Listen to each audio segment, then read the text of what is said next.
When it comes to Western society, it seems that anyone that can be perceived as being black or African American or African European or even Afro Latina is seen as being inferior. Certainly, there have been issues with chattel slavery causing some type of divide between peoples in these nations, but isn't Western society Christian? Didn't the church have the highest authority? The answer is yes. Yes, they did. In fact, it was the church that did all of the persecuting in the world throughout the centuries. The church is even responsible for all of the isms that we see. Well, most of the isms. Most importantly, racism.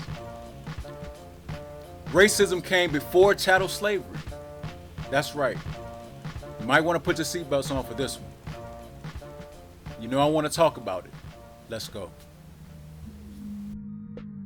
It ain't no fault that you scared of the dark, though. Black. Welcome to the Ruddy Brew. My name's T. Edge, King Beaker for the Brew, and today we are discussing the whitewashing of the church and where racism comes from. When it comes to this organization we know as Christianity, we can almost readily believe that it was started by Christ and the apostles. But did they really start this organization? I mean, the Catholic Church says that when Christ told Peter that it was upon this rock that I will build my church, that they were saying that the Christian church would be built based on the Apostle Peter himself. But what is this religion? What is this organization? Where did it come from? Let's take a look at a few resources. Let's go and see first what Eusebius had to say about it.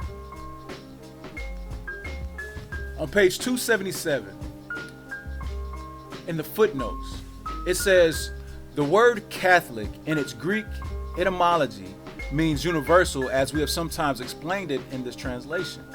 It is applied to the Christian as a universal church, partly to distinguish it from the ancient church of the Jews, which was limited, partial, and particularly in its duration, subjects, and country. The Christian is also called universal or Catholic church because it must in regard to doctrine hold quod semper, quod ubique, or quod ab omnibus. And this latter view, which should be well observed, is the original application. It is synonymous with orthodox. This is evident from the fact that our author applies it to different churches in other parts of his history. In the present instance, the expression is general, a Catholic church.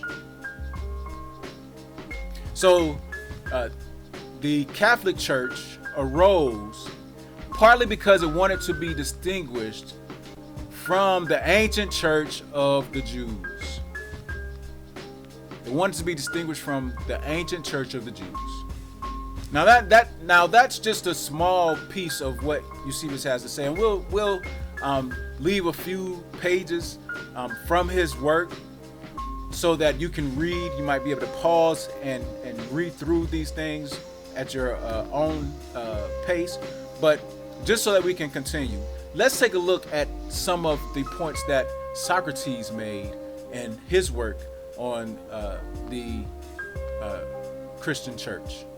On page 195, and would they land written concerning their own faith only, since they have now begun to believe, and had not undertaken right respecting the Catholic faith? For they have not written thus, we believe, but the Catholic faith was published. But since they apply the term Catholic to it, they seem to have unconsciously fallen into the extravagant assumption of the Cataphrygians, asserting even as they did that the Christian faith was first received to us and commended with us. This is the Catholic or Christian faith. In the same work on page 312,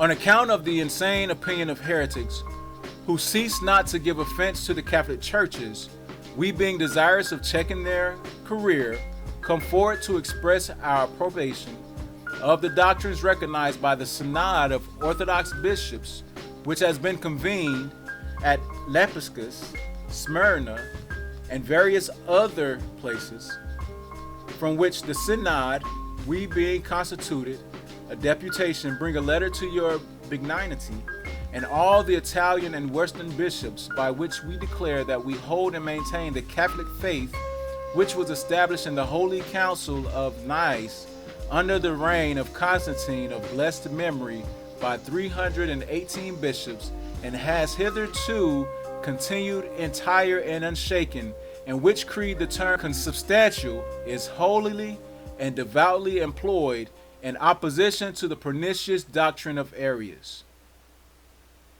Don't get lost in this portion of text that I just read. The topic here is not Arius that I'm bringing out. What I'm bringing out is what it says here.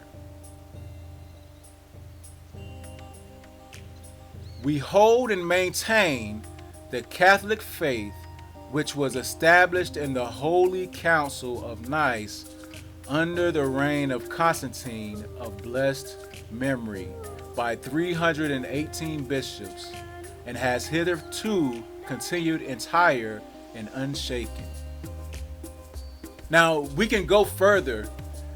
Socrates has included the letters that Constantine wrote to Eusebius. So I'll just clip those letters here so that you can pause and read at your leisure. So who is Constantine? For many years, we've been taught that Constantine was the fellow who invented Christ. We were told that Constantine was the gentleman who was responsible for establishing the church. Now, this idea is partly correct because Constantine did establish the Christian church, meaning the Catholic faith, but he did not invent Christ. He, with other bishops, got together and decided the nature of Christ and who he was. So Christ is real, and Christ was very prominent in his day. I don't want anyone to think that this is an attempt to disparage or to say that the Messiah did not come, because we definitely know that the Messiah has come and he's due to return, this time not to be one to bring peace, but to bring the sword. It'll be good to pause here, take a breath, and then come back and pick up.